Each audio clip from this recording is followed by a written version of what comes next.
Good evening, dear students. Once again, welcome back to one more video related to the students of Polytechnic Diploma under BTER Jodhpur. These videos are exclusively for subject code 1004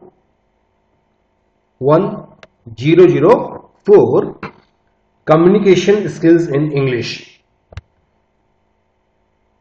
As you can see the title on the screen, for today's topic is one of the most cherished, one of the most read, one of the most liked poem by none other than the greatest Rabindranath Tagore, Nobel laureate, Nobel Prize winner Rabindranath Tagore. He wrote this poem, and this poem has an everlasting charm, an everlasting effect on every Indian. It is one of the greatest composition that literature, English literature has. Though it was not written in English, it's a translated form, but still it is a gem of a poem. एक शानदार कविता है, एक शानदार उद्बोधन है देश के नाम, एक शानदार मैसेज है देश के नाम, देशवासियों के नाम, ये बताने के लिए कि एक अच्छा स्टेट, एक अच्छा कंट्री क्या हो सकता है, कैसा हो सकता है, इस बारे में गुरु रविंद्रनाथ टैगोर ने ये कविता लिखी है. Where the mind is without fear. कुछ हम पहले उनके बारे में जान लेते हैं. हम उनको नाम से सब जानते हैं, हमने पढ़ा है उनके बारे में. एक बार फिर यहां थोड़ा सा उनके बारे में पढ़ने का सौभाग्य हमें कहेंगे कि मिला है.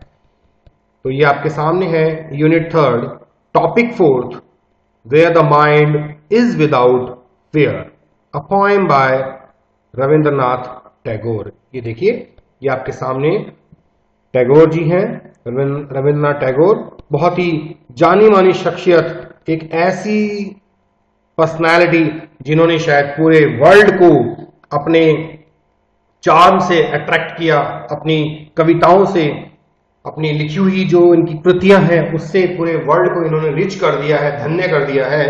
तो एक ऐसे पॉइंट को हमारे सिलेबस में अगर स्थान प्राप्त हुआ है तो धन्य है ये BTER board of technical education Rajasthan का. मैं फिर से शुक्रिया अदा करना चाहूंगा कि इतना अच्छा टॉपिक हमारे सिलेबस में दिया गया है इस पोएम के माध्यम से. और शत शत नमन है ऐसे पोइट्स को जिन्हें पढ़ने का हमें मौका मिला. रविंद्रनाथ टैगोर, इनकी डेट ऑफ बर्थ है 7 मई 1861 और डेट ऑफ डिमाइस या डेथ है इनकी 7 अगस्त 1941. Of course, he was a Bengali poet, writer, composer, philosopher and painter. कितना कुछ आप इनका पढ़ रहे हैं यहाँ पर कि एक बंगाली पोएट थे, ये राइटर थे, ये कंपोजर थे, फिलोसोफर थे और पेंटर भी थे. इतना रोल, इतना विविध एक इनका डिस्क्रिप्शन है, इतना विविधताओं से भरा हुआ इनका पर्सनैलिटी है कि बस एक चार्म है एक इनके अंदर. He reshaped Bengali literature and music as well as Indian art with contextual modernism in the late 19th and early 20th centuries. 19वीं शताब्दी का अंत और 20वीं शताब्दी की शुरुआत में इन्होंने बहुत कुछ लिखा. और जैसे कि हम जानते हैं अब हम 21वीं सदी में हैं, तो काफी कुछ जो 90s का जो पूरा बीच का जो एरा था उसमें इन्होंने राज किया है और आज भी हमारे दिलों पर, हमारे लिटरेचर पर ये राज ही करते हैं. Author of the profoundly sensitive, fresh and beautiful verse of Gitanjali. He became in 1913 the first non-European, याद रखिएगा, non-European as well as the first lyricist to win the Nobel Prize in Literature. Geetanjali इन्होंने लिखी थी और गीतांजलि के लिए ही इन्हें सन 1913 में नोबेल प्राइज मिला और ये पहले गैर यूरोपीय व्यक्ति थे। यानी हमेशा यूरोपियन कंट्रीज के और राइटर्स को ये नोबेल प्राइज मिलता रहा था, लेकिन पहली बार किसी गैर यूरोपियन कंट्री से एक व्यक्ति को, एक ऑथर को चुना गया, तो वो थे हमारे आदर्श, हमारे परम प्रिय, परम पूज्य रविंद्रनाथ टैगोर जी। गीतांजलि यानी कि सॉन्ग ऑफरिंग्स, गीतों की Anjali. Gora, Ghare Baire, the home and the world are his best known works and his verse short stories and novels were acclaimed or panned for their lyricism, colloquialism, naturalism and unnatural contemplation. बहुत सारी खूबियां थी lyrics के रूप में, यानी कि गीत के रूप में, कुछ ऐसी चीजों के बारे में जहां लोगों ने बहुत कुछ कहा, बहुत कुछ सुना। ऐसे टॉपिक्स भी इन्होंने उठाए जो कि उस समय तक एक तरह से टैबू माने जाते थे, जिन टॉपिक्स को कोई छेड़ता भी नहीं था। ऐसे टॉपिक्स को इन्होंने उठाया और बड़े मन से लोगों ने उन्हें पढ़ा और उनके बारे में जाना। His compositions were chosen by two nations as national anthems. दो देशों में इनकी लिखी हुई कृतियों को राष्ट्रगान का दर्जा दिया गया है और वो है हमारा भारत, जन गण मन, और दूसरा है हमारा पड़ोसी मुल्क बांग्लादेश, जिसका राष्ट्रगान है आमार Sonar Bangla. In fact, the Sri Lankan national anthem was inspired by his work. और श्रीलंका का जो नेशनल एंथम है, कहते हैं कि उसमें भी एडेप्टेशन है इन्हीं की रचनाओं का।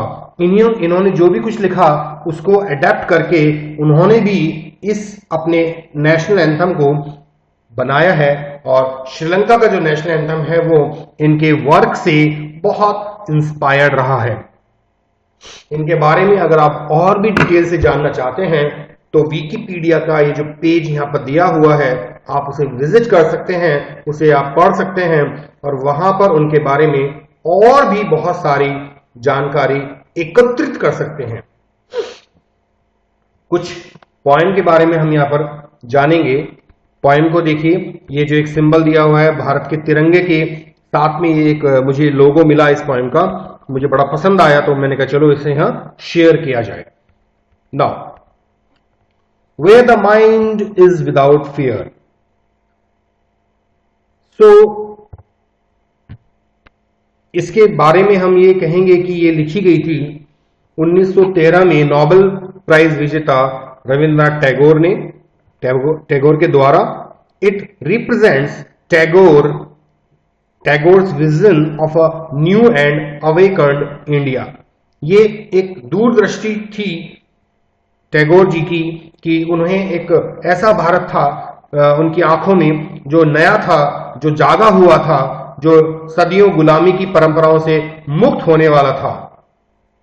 The original poem was published in 1910 and was included in the 1910 collection Gitanjali and in Tagore's own translation in its 1912 English edition. सबसे पहले इसे प्रकाशित किया गया 1910 में, और गीतांजलि जो इनका कलेक्शन था जिसके लिए इन्हें नोबेल प्राइज मिला, उसमें इसे शामिल किया गया और जब उसमें इसे शामिल किया गया तो उसके इंपॉर्टेंस को आप खुद ही देख सकते हैं कि कितनी महत्वपूर्ण पोएम रही होगी। एंड उसके बाद 1912 में एक एडिशन और निकला गीतांजलि का, जो कि इंग्लिश ट्रांसलेशन था, जिन्हें टैगोर ने खुद ही अपने शब्दों में ट्रांसलेट किया था। उसमें भी इसे जगह मिली और वो हम यहां पढ़ रहे हैं, where the mind is without fear. It is the 35th poem of Gitanjali. अगर गीतांजलि यानी काव्य संग्रह की बात की जाए तो उसमें 35वें नंबर पर यह पोएम आती है and one of greatest anthologised poem, बहुत पॉपुलर रही है, महान कृति रही है। It is an expression of the poet's reflective spirit and contains a simple prayer for his country, the India of pre independence times. ये एक तरह का एक्सप्रेशन है पॉइट की रिफ्लेक्टिव, यानी कि एक निकलती हुई एक ऐसी पर्सनैलिटी का, एक ऐसी ऊर्जा का जो हम सब शेयर कर सकते हैं, जिस ऊर्जा को, और एक साधारण सी ये प्रेयर कही जाएगी, सिंपल शब्दों में एक प्रार्थना कही जाएगी। वो हम पढ़ेंगे कैसी है, लेकिन ये कब की प्रार्थना है? उस भारत की जो गुलाम था, प्री इंडिपेंडेंस इंडिया, गुलाम यानी कि जो आजादी से पूर्व का भारत था, उसमें ये चीज वहां पर उन्होंने लिखी थी। ये कविता के उनके शब्द तब के हैं जब भारत गुलामी की बेड़ियों में सालों साल जकड़ा हुआ था। तो बस आज के इस वीडियो में इतना ही। पोएट का इंट्रोडक्शन हमारा हो गया है, पोएम के बारे में इंट्रोडक्शन हमारा हो गया है, तो इट विल बी इनफ, क्योंकि छोटे छोटे हम वीडियो बनाएंगे और जिससे कि आपको पढ़ने में, सुनने में काफी आसानी रहे। इन्हीं शब्दों के साथ मैं अपनी इस टॉपिक को यहीं समाप्ति करता हूं इसकी, और अगले वीडियो में हम फिर मिलेंगे। Thank you so much.